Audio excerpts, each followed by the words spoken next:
In those years, the one I was talking about in latest video, Matteo, my little brother, was the protagonist of another traumatic episode of violence, um, of which unfortunately my family and I were only indirectly involved.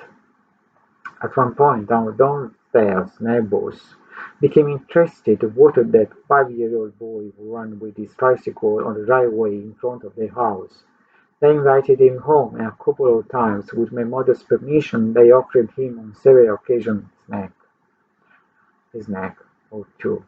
My mother, who suspected nothing, would also have allowed her to stop for dinner if our neighbor had warned her with these discreet, cryptic words. Careful, Mr. Something. Bag's children. My mother felt like a blindfold. That same evening at dinner, she tried to make Matteo talk. Matteo was then returning from his short ride on a tricycle from the driveway below the house.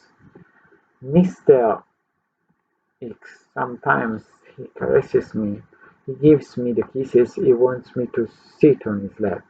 Sometimes he touches me and bothers me. Where the awkward comments of Matteo, who has no idea what the gestures of a perverted were. In order not to start a useless feud with the neighbors, who were also relatives of our hosts, the mother simply decided not to let my brother go down alone. I myself felt helpless and frustrated by those harassment, also because of the attempted violence that Matteo had suffered from Patricia a few months earlier. Sexuality began to seem something so dirty and unnatural. I will never allow anyone to feel attraction to me and make me relive the traumas of those first indirect experiences of pedophilia. I met my neighbor very few times in my life. He was already retired, approaching 70 years, and lived in a secluded house for some strange illness or mental infirmity.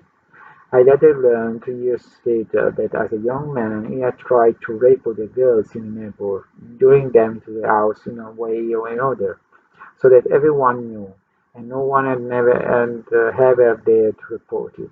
I never managed to clarify this even to myself. Once Pietro and I returned from school, we found the door closed, and my mother absent. We were invited by the neighbors to wait for her to return to the home. From his bedroom we all appeared. He was hunchbacked, bald, in pyjamas, and scarce skinny. He was breathing hard, like an asthmatic, and nevertheless, clinging to the door jamb, he found the strength to motion to my brother with a wave of his bony hand, too long, arthritic. I confess that I was not so afraid, but disgusted. How did that sort of horror movie monster really exist, as a concentrate of unmentionable vices and disgusting crimes? I ordered Pietro to stay on the sofa, while we were sitting intimidated in a corner. The ogre's wife tried, embarrassed, to save appearances and distract us with the offer of expired and moldy-looking chocolate. Sorry, sorry, my dear, we are not used to having guests for a long time, she said. When I thought about it years later, I went through those thrilling moments with the knowledge that they were also very sad. Who knows that the story of the sick and lonely man had been? He died a few years later. Hardly anyone went to his funeral. Pedophilia is probably a disorder or disease, something that, however, like schizoidia, marks the personality and cannot be eradicated unless the identity of an individual is upset. The question is, can a pedophile be legitimized to exist in a community as long as it does not harm his fellow man of any age? That these types of people are unhappy, there is no doubt. Monsters and rogues, only if they express their natural impulses, I believe they still have the right to live in seclusion, hidden in the cavern of their unconscious and abstract thought, until death comes to free them. Let's talk about summer days. Hmm. A habit of my childhood, during the summer holidays when I was finally free from the heaviest school obligations, was the bi-weekly stay at my grandparents' house, first the maternal ones, and then the paternal ones. I can't say I have ever wanted that month away from home as a kind of fun and escape from everyday domestic life. It might sound risky, but I don't remember enjoying being with my grandparents much more than my parents.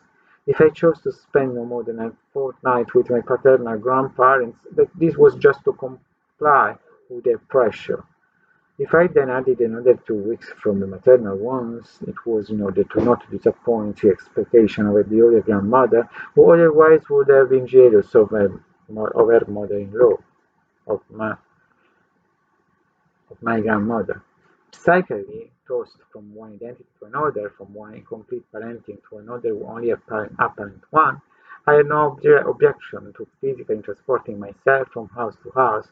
Who could stop me? No one was able to read my inside, or had the will to ask me, Raphael, that makes you happy? What do you really want? What do you think of this that should be the best days of your life?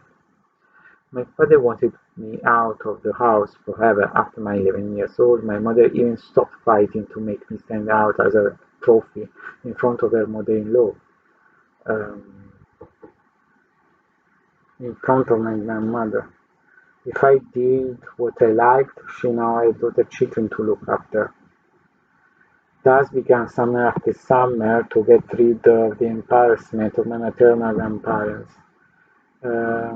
I packed my bag and went to the countryside. I went to bed there.